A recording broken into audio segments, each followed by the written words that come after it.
चढ़क पूजा बेले अघटन गछरे चढ़ी पूजा करुथिले हेले खसी पड़िले 20 फुट तले। खजुरी गछरे चढ़ी पूजा करबा हला काल 20 फुट उच्चरू तळकू खसी पड़िले युवक आउ मृत्यु टाणी नेला निज कोड़कू। मालकानगिरी जिला कालीमेला ब्लॉक अंतर्गत नालागुंठी पंचायत रे घटिछि एभଳି अघटन।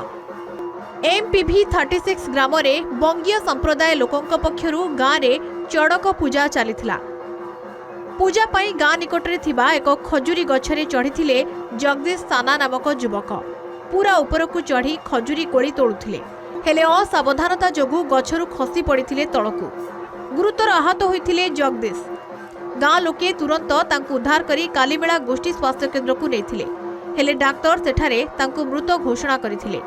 ए घटना परे चढ़क पूजा बंद होइथिला। शोकर छाया खेली जाइथिला गाँ रे। टिकी भल भावे देखंतु ए दृश्य को। युवक जनक किभଳି अभ्यस्त भଳି गछको चढ़ी चलीथिले। तांको पछकू आउ जणे युवक मध्य गछरे चढ़ीथिले। तळे भरपूर गाँ लोके चाही रहिथांती गछ उपरकू उत्कंठा और उत्सुकतार सह देखुथांती। एपरि जगदीश गछ उपरे पहुंची कोड़ी तोड़िबाकू लागिले। सेही कोड़ी तोड़ुथबा बेले असावधानतारू हुए तो हाथ खसीगला। आउ किछि चारा नथिला। से धड़ाम करी तले पड़िले 20 फुट उपरू। खुशीर माहौल बदली गला दुखरे। संगे संगे पूजारे सामिल लोकमानक खुशी दुखरे बदली गला।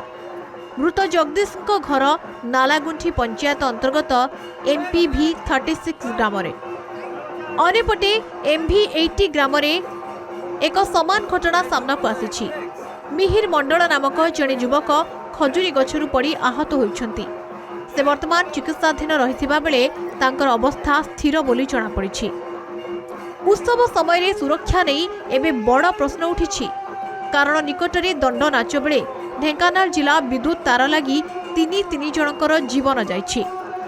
पुणी केउ बाण विस्फोरण रे मृत्यु हेउछि। ए सबुको एडाइबा पई आवश्यक सुरक्षा व्यवस्था निहाती जरूरी। कालीमेलारू अमरीश सह मालकानगिरीरू प्रसाद नायक रिपोर्ट के न्यूज ओडिशा।